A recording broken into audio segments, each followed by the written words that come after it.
الحمد لله رب العالمين الرحمن الرحيم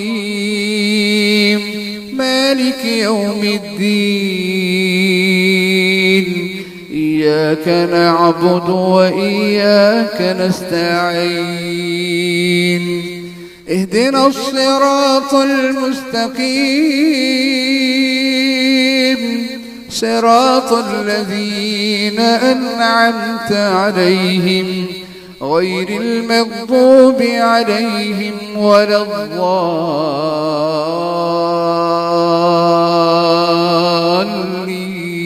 الضالين آمين.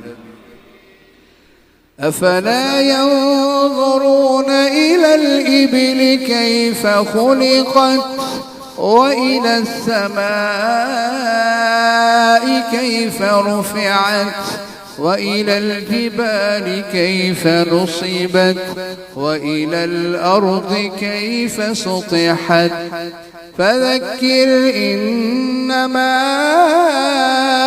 أنت مذكر لست عليهم بمسيطر إلا من تولى وكفر فيعذبه الله العذاب الأكبر إن إلينا إيابهم ثم إن علينا حسابهم. الله أكبر.